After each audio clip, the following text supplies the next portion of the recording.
আসসালামু আলাইকুম রহমতুল্লাহি ওয়া বারাকাতুহু। আজকে আপনারা দেখেছেন যে 2024 সালে গণঅভ্যুত্থানের অন্যতম অগ্রণী ভূমিকা পালনকারী সিপাহ সালার বলা যায় ব্যারিস্টার ফুয়াদ সাহাব তার নির্বাচনী প্রচারণাকালে বিএনপির একটা অংশ ব্যারিস্টার ফুয়াদ সাহেবকে ভুয়া ভুয়া স্লোগান দিয়েছে।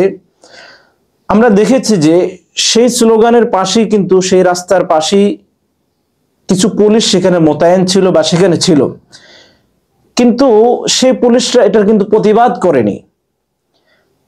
আমরা অনেকে বিশ্বাস করেছি যে পুলিশরা ফেরেশতা হয়ে গেছে, আল্লাহর ওলি হয়ে গেছে, সামনে নির্বাচন একেবারেই পিওর হবে, সাচ্চা হবে, এর মধ্যে কোনো ধরনের দুর্নীতি থাকবে না, পুলিশ তাদের আপ্রাণ চেষ্টা করবে।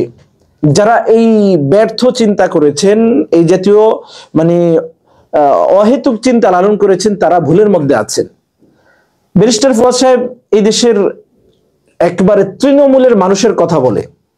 আমি ব্যারিস্টার ফুয়াদ সাহেবকে ব্যক্তিগতভাবে চিনি না এবং তার দলও করি না, এবং তিনি কিতে বিশ্বাস করে সেটাও আমার জানার বিষয় না, কিন্তু এই দেশের মানুষের একবারে প্রান্তিক গণমানুষ, যেটা বলা যায় একজন সাধারণ দিন মজুর, তাদের কথাগুলো ব্যারিস্টার ফুয়াদ সাহেবের মুখ দিয়ে এরকম অগ্নি স্ফুলিঙ্গের মতো বের হয়েছে। যখন সবাই বিকৃত হয়ে যাচ্ছে নিজ স্বার্থের কাছে, নিজ দলের কাছে, বিভিন্ন প্রলোভনের কাছে, সেখানে এই জাতীয় কিছু গুটি কয়েক মানুষ যারা এই দেশের মানুষের মানে রক্তের দাম বুঝে, তাদের মধ্যে উনি একজন।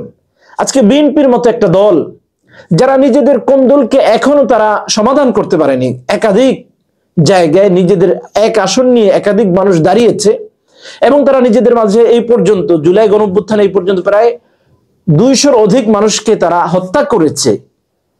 তো তাদের মাধ্যমে আগামী নির্বাচন তারা কিভাবে সুষ্ঠু করবে? এই পুলিশ বাহিনী, এই ডিফেন্সের লোকেরা, পুলিশ বাহিনী কতটা স্বচ্ছ এখনো হয়ে উঠছে আপনারা অনেকে অনেকটা বলতে পারেন, কিন্তু বাস্তবিক করতে পুলিশ কি ভালো হয়ে গেছে? তা না হলে এই জাতীয় অপকর্ম যারা করে তাদের বিরুদ্ধে পুলিশ কখনো অ্যাকশন নিতে পারছে? পুলিশ তো অ্যাকশন নিচ্ছে না, চোখের সামনে সবার সামনে রাস্তার মধ্যে তাকে ভুয়া ভুয়া স্লোগান দিচ্ছে।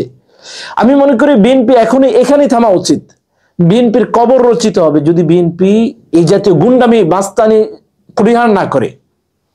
পিছনের যেই নির্বাচন, লাডি, গুন্ডা, আগুন জ্বালাও পোড়াও, মানুষকে বাধ্য করা, এই জাতীয় জিনিস থেকে মানুষ বের হতে চেয়েছে, কিন্তু বিএনপি সেটা না করে বিএনপি সেই পথই আবার অবলম্বন করছে।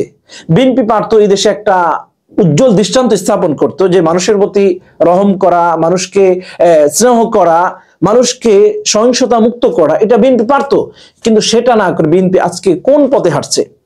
বিএনপির দলীয় কর্মীরা নিজেদের মাঝে ঝগড়া ফাসাদ, মানুষের উপর বাড়াবাড়ি, জমিন দখল বিভিন্ন জায়গায় করেই চলছে। অন্যের প্রচারণার উপর একাধিক জায়গায় বিএনপির পক্ষ থেকে ভেটো আসতেছে। কেন? মানে আপনাদের ক্ষমতা পাওয়ার জন্য এই দেশের মানুষ স্বাধীনতা করেছে, দ্বিতীয়বার স্বাধীনতা লাভ করেছে, আপনাদেরকে ক্ষমতা দিয়ে দেওয়ার জন্য। আস্তাগফিরুল্লাহ।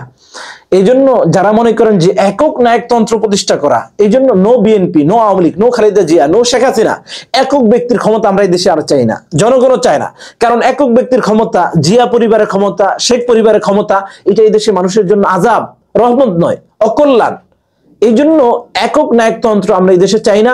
আমরা চাই যারাই সুষ্ঠু, যারাই সত্যের পথে, যারাই ফেসিস্ট না, যারা এই দেশের গণমানুষের পক্ষে চলে, তাদের ভোটগুলো তারা এই দেশে জিতুক, তারা মেম্বার হোক, তারা চেয়ারম্যান হোক, তারা সংসদ সদস্য, জনকল্যাণমূলক কাজ করুক। আল্লাহ তাআলা আমাদেরকে বোঝার তৌফিক